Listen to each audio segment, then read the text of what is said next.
The whistle goes. Spain are world champions. And before the sound even fades, a man in a blue shirt comes off the Argentina bench, runs straight at the Spain captain, and hits him. A strike on Rodri, in front of the whole planet. Seconds later, there are hands around a throat, a body on the grass, and a coach sprinting onto the field to drag his own players off another team.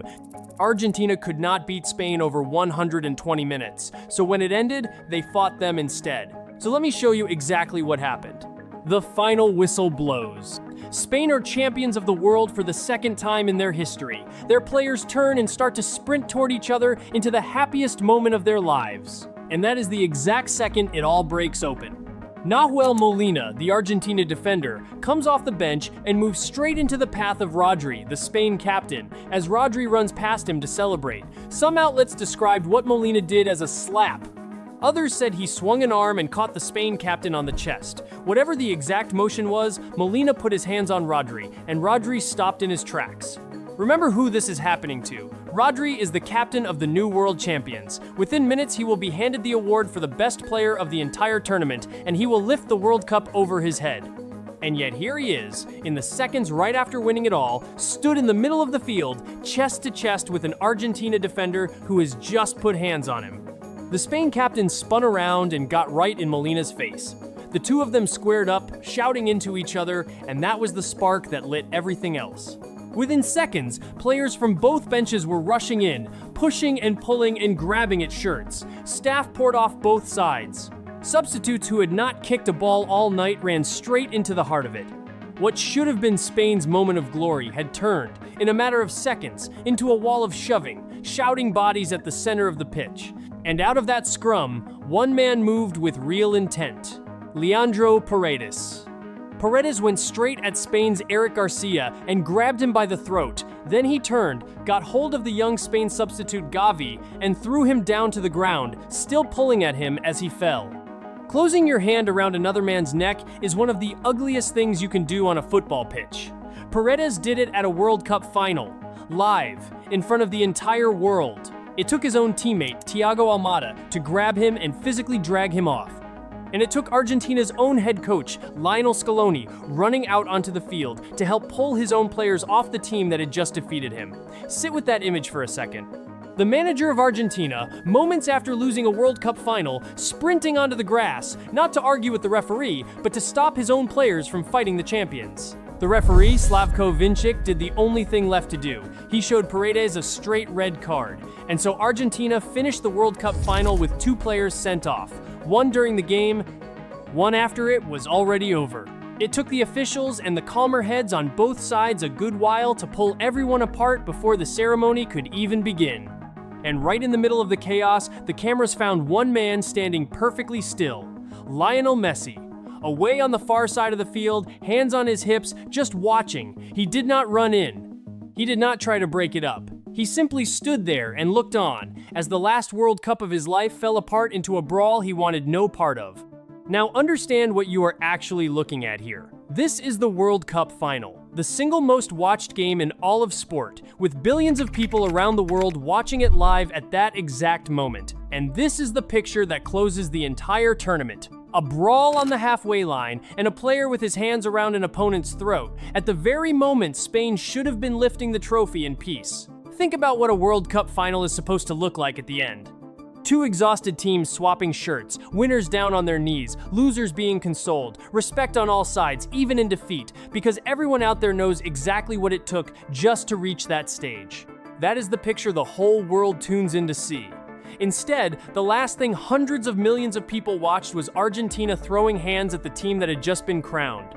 On a night that belonged completely to Spain, the defending champions turned themselves into the story for all the wrong reasons. For a lot of people, this brawl is what they will remember about this World Cup final, ahead of almost anything that happened during the game itself. 2 red cards for one team in a single World Cup final. That almost never happens. A World Cup final almost never ends like this at all. Finals are usually where teams are on their very best behavior, because the whole world is watching and a trophy is on the line. Argentina did the exact opposite tonight. And one of those reds came after the whistle had already blown, for a fight that Argentina's own bench started. This is the moment that will sit on top of the whole competition, and it will follow this Argentina team around for years. And this is not the kind of thing that just quietly gets forgotten by Monday morning. A brawl at a World Cup final with a player sent off for putting his hands on an opponent becomes an official matter for FIFA the moment the whistle goes. The footage is already everywhere. The reaction is already loud. What happened in those 60 seconds is going to have consequences that stretch well past the trophy lift. Players get suspended, federations get charged, and reputations take a hit that lasts a lot longer than one night. And here's what makes it land even harder. This was the reaction of a team that had just been completely outplayed and simply could not take it. Look at how one-sided the game actually was. Argentina, the defending champions, did not manage a single shot on target across the full 120 minutes. Not one. They could not get anywhere near the Spain goal. The only reason it stayed close at all was their goalkeeper, Emiliano Martinez, who made a record 11 saves just to keep them in the game. By the time the whistle went, Argentina had thrown everything they had into simply stopping Spain, and it still was not enough. There were 46 fouls in that final. 25 of them came from Argentina alone. That is a team that spent the whole night grabbing, blocking, and fouling because it had no other way to compete. And when even that came up short, the frustration had nowhere left to go. You could see it building the whole way through. It showed first in Enzo Fernandez, who lost his head late on, flew into a wild challenge, collected a second yellow card, and left his own team a man down in the biggest match of their lives. Then Ferran Torres struck in extra time, and the trophy was gone for good. Argentina had no answer on the field, so when the final whistle went, they gave their answer with their hands instead. The most damning part of all this is simple. For once, there was nobody else to blame. That is what separates this from every other flashpoint at this tournament. There is no referee to point at this time, no call to dispute, no conspiracy to sell. All the noise that usually follows this team around, the endless arguments over officials, the sense that maybe the big decisions go their way, none of it applies tonight. Spain were simply the better team by a distance, and they won it clean, on the field, with their football. So the only thing left at the final whistle was the scoreboard, and the choice of how to react to it. Argentina reacted by starting a fight. Now, people will say that emotions run hot in a final, and that is completely true. Losing one hurts in a way that most of us will never fully understand, but there is a line. There is a clear difference between wanting something badly and grabbing another man by the throat after you have already lost it.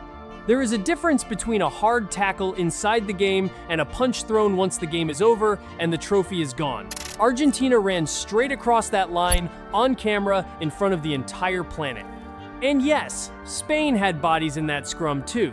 When a brawl breaks out, players from both sides always get pulled into the middle of it. But there is a difference between being dragged into a mess and being the one who actually starts it, and the footage is fairly clear about who put their hands on who first and who kept going long after everyone else was trying to calm it all down. And that is the part Argentina will not be able to talk their way out of. You can lose a final with your head held high. Plenty of great teams have done exactly that. But the way you carry yourself in that moment, when the worst has just happened and every camera in the world is pointed at you, says more about who you really are than any result ever could. Tonight, in front of the entire planet, Argentina gave everyone their answer. So what actually happens now? For Leandro Paredes, this could get a lot worse before it gets any better.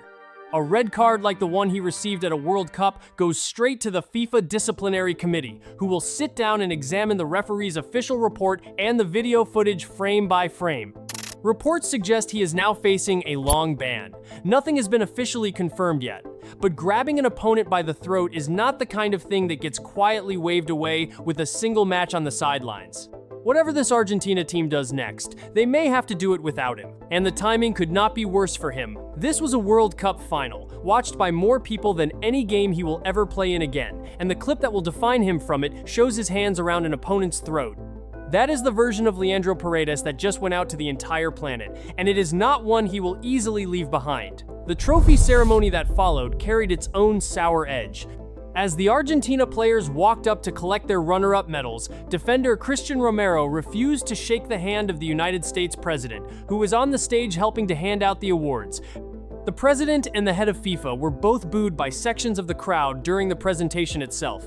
It was that kind of night from beginning to end. And then, in the middle of all of it, there was Messi. 8 goals in this tournament. A run of performances that carried an entire nation on his back one more time at 39 years old, when almost nobody thought he still could.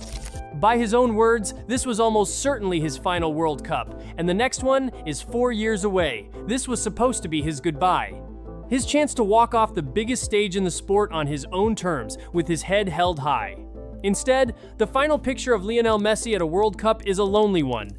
A man standing by himself on the far side of the field, hands on his hips, watching his own teammates fight the new champions.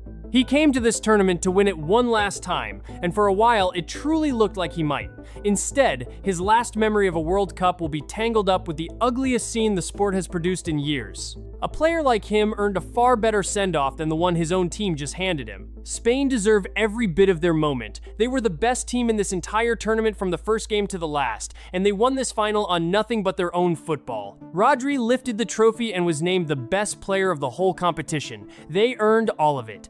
And yet the image that will last from this night is an Argentina one. Molina, coming off the bench. Paredes, with his hands around a throat. A coach, dragging his own players out of a fight they had started. This is not the picture of a team that lost a World Cup final. It is the picture of a team that lost itself. Argentina traveled all the way to North America to defend their crown. They leave having shown the world exactly who they are the moment the winning stops.